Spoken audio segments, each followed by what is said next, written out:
Buenas tardes, Nino Pinto. ¿Estás muteado vos, Nino?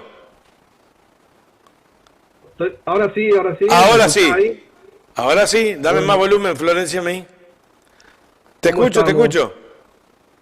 ¿Me escuchás bien ahí? Perfectamente. Perfecto. 7 de Buenísimo. octubre. Salón Camacuá. La 21 dirección años era, de Andares. Florencia, 21 aniversario de Andares. Y tenés que estar desde 4 de la tarde a 21 horas. Ahí estaremos, ahí estaremos. Bueno, vamos Salón arriba. Camacuá. ¿Cómo andás, Nino? Bueno, Néstor, esta semana vamos a tratar algunos temas que están también vinculados al interior, al sector agropecuario, dado que han, bueno, sucedido, como siempre, algunos hechos que son importantes que se difundan, que se conozcan, que se trabajen a nivel de las organizaciones vinculadas al sector a través de las gremiales, de las organizaciones de productores, de la Comisión de Ganadería del Parlamento, sin duda, que este tema se va a tener que tratar, porque bueno, acaban de emitir una nueva resolución ministerial firmada por el director de Servicios Agrícolas, ¿verdad? Donde se logra, eh, parece que por los comentarios de prensa que he escuchado, algunos oficiales, otros de productores, esta resolución que tiene que ver con la actividad que realizan las, todas las empresas que hacen aplicaciones de agroquímicos en el país, esta resolución fue acordada por la Asociación Rural, la Federación Rural y una importante asociación rural de Soriano que tiene un perfil básicamente agrícola. Y realmente la resolución en su fundamentación dice, bueno, que son las medidas que intentan promover al sector agrícola. Y esto tiene que ver con el control de las fumigaciones. Y ya por los comentarios que han hecho, por ejemplo, la Asociación de Peones Rurales del Uruguay y algunos productores en forma individual y habiendo leído el decreto, obviamente que no es un decreto, perdón, es una resolución del Ministerio de Ganadería, de la Dirección de Servicios Agrícolas, flexibiliza mucho los controles, ¿verdad?, para realizar las aplicaciones de agroquímicos. Es una resolución que lo único que dice es que deja librado a la voluntad de los aplicadores la necesidad de informar de cada vez que se hace una aplicación y no es una información obligatoria. Lo que dice la propia resolución es que dice deberán informar, pero no obliga a que esto realmente pase así. Entonces, en este tema, bueno, que hemos escuchado muchísimo al gobierno, ¿verdad? Hablar de la importancia del ambiente. Bueno, se logró crear por primera vez en el Uruguay un Ministerio de Ambiente, que estaría bueno conocer la opinión del ministro de Ambiente sobre esta resolución. Creo que el Ministerio de Ambiente es de ahí, de Canelones, ¿no? Peña es de ahí, de Canelones. Eh, y yo recuerdo, bueno, las importantes movilizaciones que se hicieron durante nuestro gobierno y a las cuales, bueno, tuve que atender sobre todo de apicultores, donde, bueno, pedían medidas mucho más severas de controles para todo lo que eran las aplicaciones de agroquímicos por el tema, bueno, de la mortandad de colmenas, mortandad de abejas, o mortandad de abejas pecoreadoras, pero que hace que la producción promedio de colmenas quede muy disminuida y, bueno, muchas veces también con mortandad de las propias colmenas. Entonces, digo, es un tema que tiene una enorme sensibilidad, este, pero, pero para toda la población. Esto no es un problema solo de los polinizadores, de las abejas y del cuidado de la biodiversidad, sino que tiene que ver, como muchos estudios lo vienen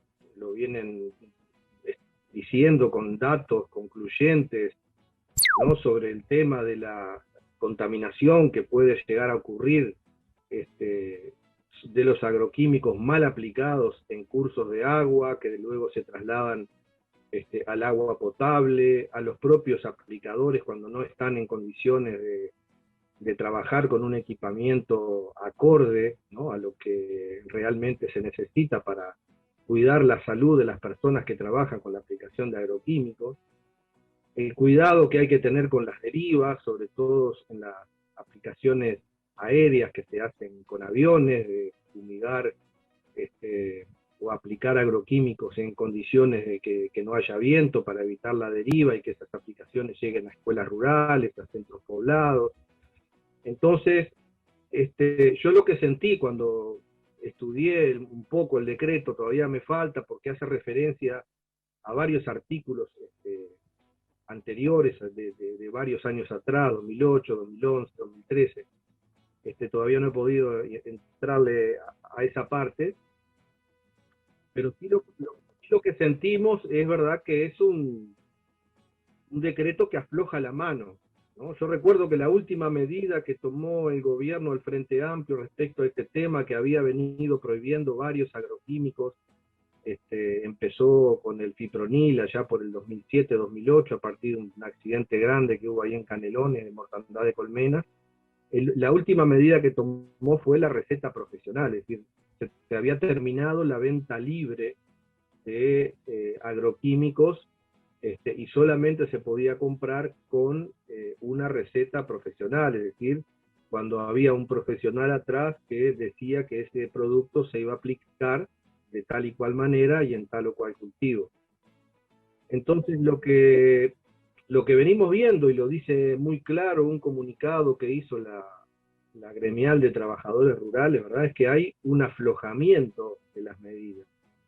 Hay se distienden las responsabilidades, y un poco se vuelve aquello de la libertad responsable, ¿no? O sea, no es el Estado como que no asume su rol de contralor, su rol de fiscalizador, y deja, ¿verdad?, en manos de los propios interesados el tema de que se registren o no se registren las aplicaciones que se van a hacer. Incluso se les permite a registrarlas varios días después, 3 días o una semana.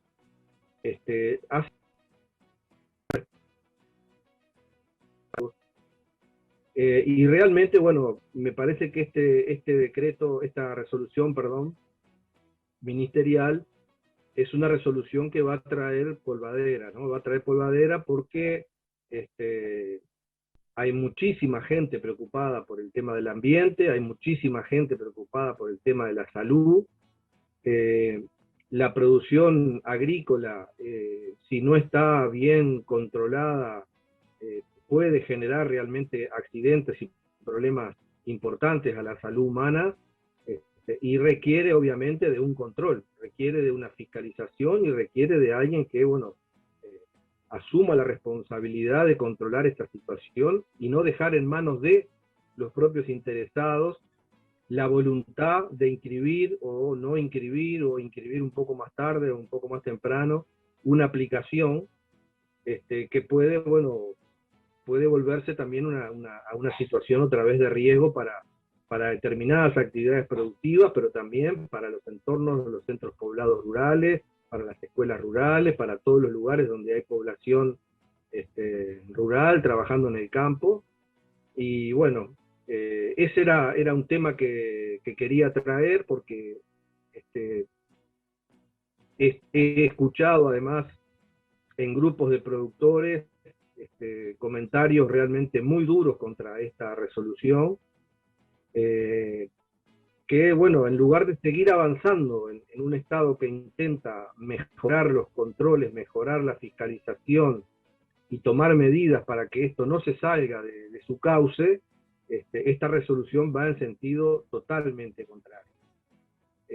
Canelones ahí ha sido, si se quiere, la intendencia de Canelones ha sido un ejemplo y un puntal en el tratamiento de estos temas, ¿no? Porque ha habido muchas resoluciones de los gobiernos del gobierno departamental de Canelones, que trabajó mucho el tema del ambiente, el tema de la contaminación de los ríos, el tema de, a partir de las potestades que le da la ley de ordenamiento territorial a las intendencias, marcar determinados lugares donde no se podían establecer determinados tipos de producción agrícolas intensivas o los riesgos que implicaba esto para la salud, etcétera, ¿no?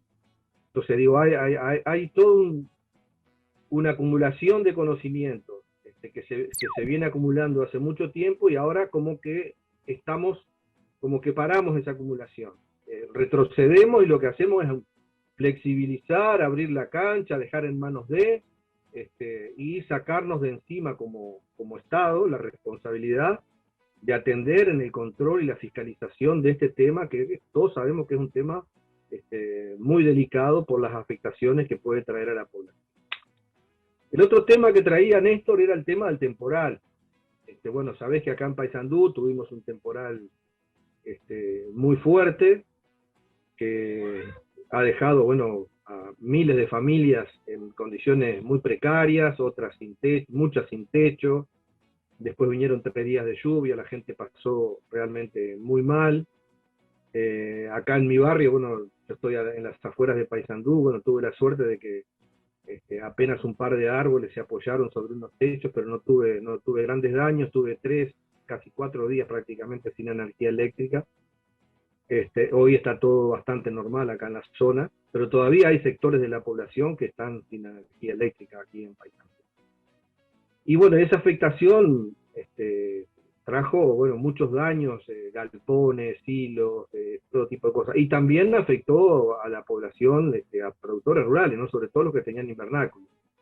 Hemos visto fotos y videos de productores que realmente ha quedado todo en la nada, y van a tener que reconstruir prácticamente todos sus invernáculos de cero. Y bueno, hoy escuchamos una noticia del director actual de ganadería aquí en Paysandú, donde está pidiendo a los productores que le informen de los daños. O sea, no se han hecho giras, no se han hecho recorridas, no se han utilizado las gremiales como punto de apoyo para ver cuáles han sido los daños que han recibido los distintos sectores productivos, no se están utilizando las mesas de desarrollo rural para tener una noción, bueno, de qué es lo que está pasando en otros puntos del departamento. Y por otro lado, una cosa que realmente es increíble en esto, es que todavía en Paysandú no se han dado los apoyos de la sequía. O sea, de la sequía que tuvimos en el verano. Ajá. O sea, Es decir, todavía no... la plata o lo que iban a dar en Exacto. verano no han dado todavía. Iban a dar raciones, iban a dar materiales, por ejemplo, a los apicultores, que son los temas que yo más conozco, porque ahora tengo mis hijas mis hijos que están trabajando en eso, pero todavía no se han resuelto los problemas de la sequía, ¿verdad? Ahora tenemos otro problema encima, ¿verdad? Que es el problema del temporal, y realmente no hemos sentido al director de la granja, bueno, salir a decir, bueno, vamos a recorrer el departamento, vamos a ver qué es lo que está pasando, a ver qué apoyos podemos dar. No se sabe absolutamente nada, pero frente a esa situación, fíjate que todavía no se ha cumplido con los apoyos que se habían comprometido para la sequía del verano. ¿Qué podemos esperar todavía para que se pueda cumplir en algo, ¿verdad? Con todos estos temas de este temporal que azotó nuestro departamento. Así que bueno, estamos también en esa situación bastante complicada. Si bien Paysandú no es una ciudad que tenga una cantidad enorme de invernáculos como tiene Salto, ¿verdad? No somos un centro de referencia hortícola, pero sí hay productores que han desarrollado esas actividades y han sufrido muchísimo esos daños. Y no tengo idea, por ejemplo, porque no se ha recibido ningún informe tampoco de los daños que causó la piedra. Hubo zonas donde la piedra fue muy importante, sobre todo hacia el norte de la ciudad de Paysandú. Y ahí, bueno, no sé si no tenemos informe de nada, porque ya te digo, el director departamental del Ministerio de Ganadería salió a pedir a los productores que le informen por WhatsApp cuáles son los daños que tienen. Esa es la situación que tenemos hoy desde el punto de vista productivo con el tema del temporal. Por otro lado, Néstor, hay otro tema que también me interesaba conversar con ustedes, porque son datos que a veces uno escucha las noticias, pero no tiene atrás una historia, ¿no? Siempre estamos hablando de esto, de que desconocemos mucho el sector agropecuario, pero ustedes habrán escuchado una noticia que fue muy impactante, porque hablaban de que iban a importar no sé cuántos millones de moscas, creo que eran 20 millones de moscas, ¿puede ser? 20 millones de moscas. De moscas. ¡Moscas! De moscas, sí, para el combate a la bichera. Yo lo escucho hoy por tu boca, no lo había escuchado. En los informativos centrales eso no está. Yo lo escuché en algunos informativos centrales. Porque claro, es una noticia que llama la atención, ¿verdad? Si bueno, van a importar 20 millones de moscas para el combate a la bichera. Yo creo que el combate a la bichera ha sido por lo menos una línea que conozco del Ministerio de Ganadería, que se propuso un objetivo, un plazo, un tiempo, ¿verdad?, para desarrollar una política pública con algún resultado que vamos a ver cuál es al final del periodo, pero por lo menos una, que es la que conozco. Y bueno, un poco lo que nosotros queríamos comentar, ¿verdad?, es que durante los gobiernos del Frente Amplio se hizo una política de trabajar con moscas asexuadas, ¿verdad?, para el combate de la mosca que afecta los cultivos hortifrutícolas. Esta es una política muy bien aplicada y desarrollada en Canelones, ¿verdad? Porque lo que se hace es... Perdona, en el INIA, creo que la vi, la tengo filmada, todo eso que vos estás hablando. El INIA fue el que desarrolló esa tecnología, y ha dado un excelente resultado, liberar moscas que son machos, pero no tienen la capacidad son asexuadas.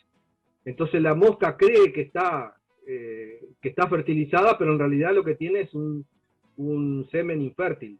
Y con la liberación de esas moscas asexuadas, se logró bajar en un 80% el uso de agroquímicos en lo que tiene que ver con el combate de la mosca, sobre todo en frutales. Viste que ahí es donde está el principal problema.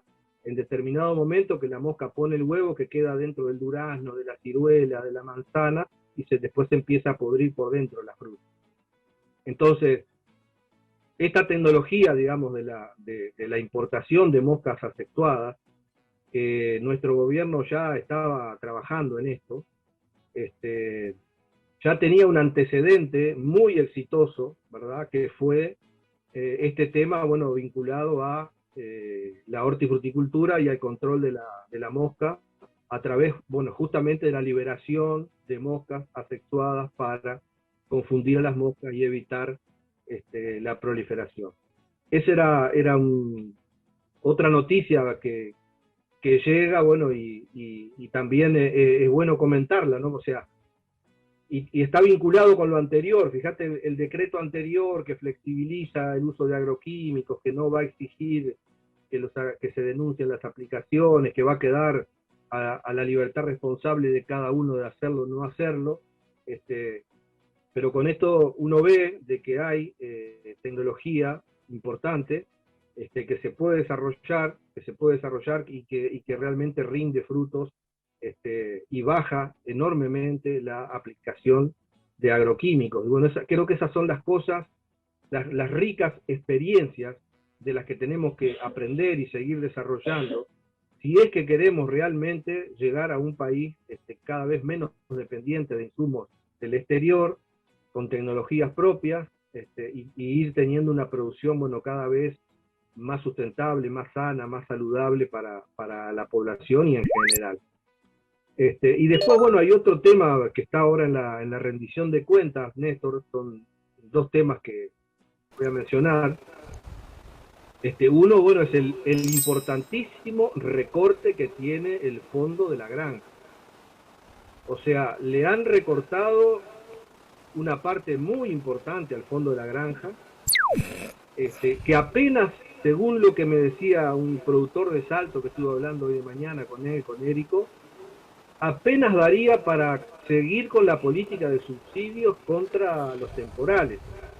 Viste que ahí se aplicó una política muy importante del Ministerio de Ganadería, porque todos los años, bueno, un temporal acá, otro temporal en Canelones, otro en Salto, y se empezó a estudiar una política de subsidio para que justamente de los seguros, para que cuando ocurre un evento de estas características, el productor ya sabe que va al banco y tiene el tema resuelto, y no tiene que estar esperando lo que estamos esperando acá en Paysandú hoy, que vengan, que vean, o lo de la sequía, ¿verdad? Que todavía hace 6 meses de la sequía y todavía no se ha recibido las ayudas necesarias.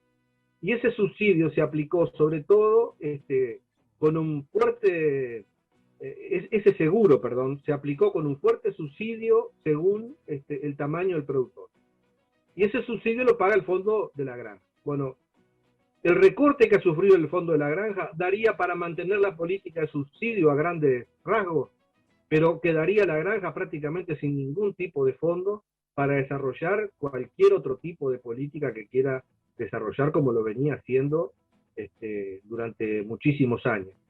Hay que recordar que ese fondo de la granja, además, es administrado por una comisión que la integra el Ministerio de Ganadería, las organizaciones de productores y el Banco República, ¿verdad? Y esa es la que administra el fondo de la granja, que ha recibido un enorme recorte, por lo menos está previsto en la rendición de cuentas. Y no te olvides, Néstor, que este periodo de gobierno arrancó con mucha fuerza el tema de que se iba a crear el Instituto de la Granja, y todavía, ¿verdad?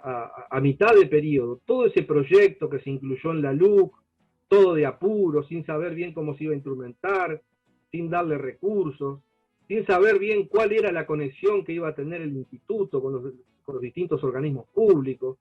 O sea, se sacó así todo a las apuradas, como muchas cosas que se hicieron en la LUC, bueno, que hoy están en el Parlamento arreglando temas de la Agencia Nacional de Vivienda, que cometieron un error tremendo ahí. Todo ese proyecto del Instituto de la Granja no se sabe en qué está. No se sabe en qué está. Entonces, hay una gran confusión, ¿verdad? Del punto de vista del diseño institucional, porque sigue estando la DIGEGRA, se creó el instituto, pero el instituto todavía no se conformó.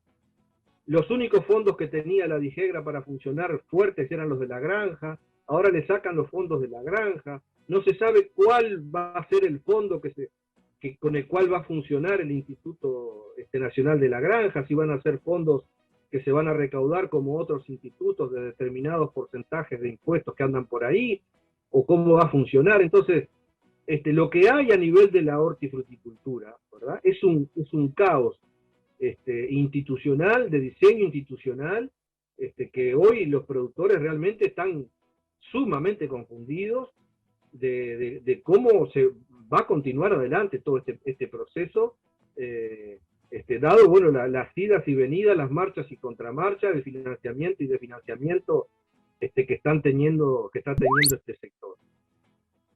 Así que bueno, Néstor,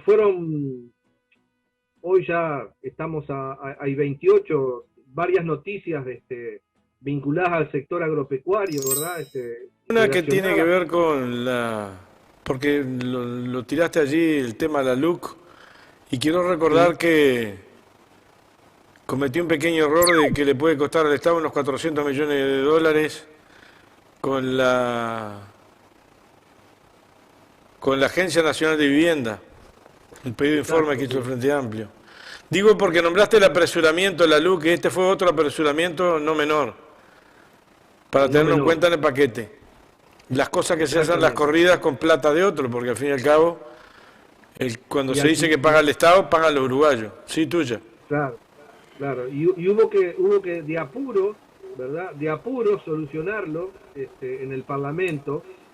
Y viste que para solucionar un tema de urgente consideración, así, de emergencia, necesitan mayorías especiales, ¿no? Y quiero reconocer a la bancada del Frente Amplio, ¿verdad?, que le dio esos votos, ¿verdad?, para que se pudiera tratar el tema prácticamente en el día, y votarlo y solucionarlo, porque las pérdidas que se iban a acarrear eran enormes. Por lo tanto, escuché a una diputada, Díaz, decir, bueno, no quiero echar más en este Parlamento de que nosotros ponemos palos en la rueda. Acabamos de darle una mano al gobierno votándole este tema para que se tratara en forma urgente, no sé si en 24, en 48 horas para solucionarlo. Entonces eso es para que se vea, ¿verdad?, que cuando se necesita lealtad institucional, ¿no?, para solucionar las cosas, los votos del Frente Amplio están. No sin antes recordar, nosotros tuvimos la oportunidad de hacer una entrevista el año pasado a un compañero.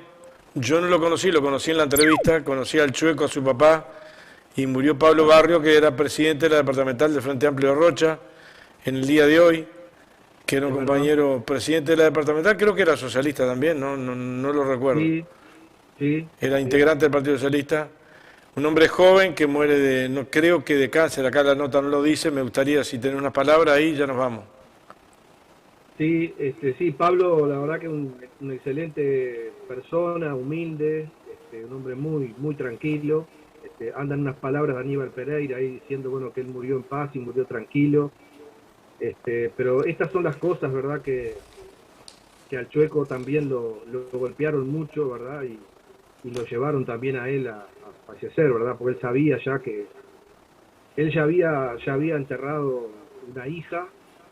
Sabía que tenía este hijo con problemas muy graves, y eso también fue un factor que deterioró, digamos, la salud del Chueco Barrio. Así que sí, Néstor, realmente un enorme abrazo a toda la familia frente amplista rochense, especialmente a los compañeros socialistas que, bueno, están pasando horas sumamente duras con el fallecimiento de Pablo Barrio. La compañera, la presidenta de la departamental de Rocha, fue electa ahora, la escuché en un discurso hablar en el velorio del Chueco, y ahora le tocará lo de Pablo. La pucha, vino cruzada la mano por ahí. La compañera bueno, nos tenemos que ir. Un abrazo grande, Néstor. Gracias por estar. Por favor, a las órdenes.